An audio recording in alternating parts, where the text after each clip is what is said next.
Amerika Serikat, Indonesia, Australia langsungkan latihan militer di tengah kekhawatiran akan Cina.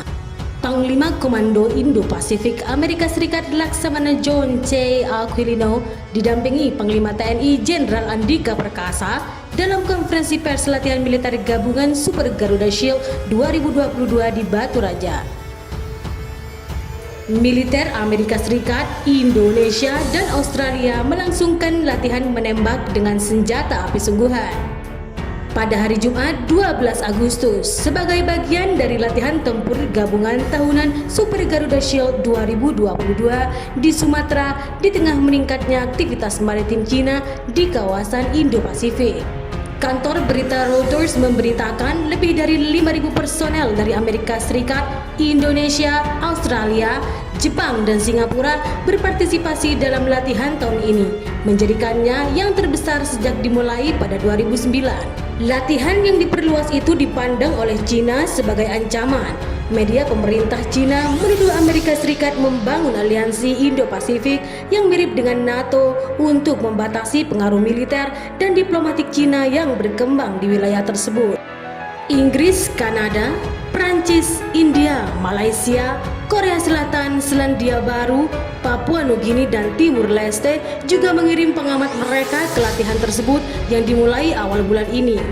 Komandan Indo-Pasifik Amerika Serikat Laksamana John C. Aquilino mengatakan keterlibatan 14 negara dalam latihan tersebut menandakan ikatan mereka yang lebih kuat ketika Cina bersikap semakin tegas dalam mengklaim hampir seluruh Laut Cina Selatan dan mengadakan latihan yang mengancam Taiwan yang memiliki pemerintahan sendiri.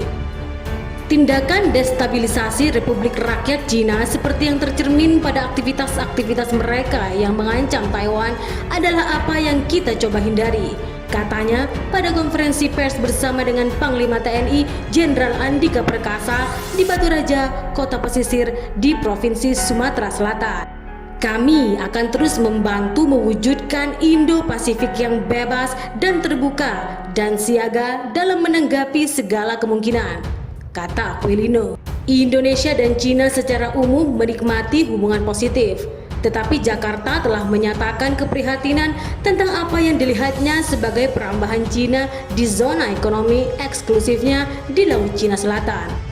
Meskipun posisi resminya adalah negara yang tidak ikut mengklaim perairan di Laut Cina Selatan yang diperebutkan, Indonesia telah terseret dalam sengketa wilayah sejak 2010 setelah Cina ikut mengklaim sebagian dari zona ekonomi eksklusif Indonesia di wilayah utara Kepulauan Natuna. Kata Koni Rahakundini Bakri, analis keamanan dari Universitas Indonesia. Tepian zona ekonomi eksklusif Indonesia ternyata tumpang tindih dengan klaim wilayah Beijing secara sepihak di Laut Cina Selatan yang disebut Nine Dash Line. Indonesia pun menolak klaim Cina itu dan menegaskan bahwa Kepulauan Natuna adalah milik Indonesia sesuai keputusan United Nations Convention of the Law of the Sea atau Hukum Laut Internasional yang disahkan PBB pada 1982. Meningkatnya aktivitas kapal-kapal garda pantai dan kapal-kapal penangkap ikan Cina di daerah tersebut telah meresahkan Jakarta sehingga mendorong Angkatan Laut Indonesia untuk melakukan latihan besar pada Juli 2020 di perairan sekitar Natuna di bagian selatan Laut Cina Selatan. Indonesia memandang latihan saat ini dengan Amerika Serikat sebagai pencegah dalam mempertahankan Kepulauan Natuna. Sedangkan bagi Washington, latihan tersebut merupakan bagian dari upaya untuk membentuk front persatuan melawan akumulasi militer Cina di Laut Cina Selatan, kata Koni. Indonesia ingin menyampaikan pesan bahwa Indonesia siap menghadapi konflik berintensitas tinggi di wilayah Laut Cina Selatan. Katanya, latihan tempur gabungan itu direncanakan akan berakhir pada hari Minggu.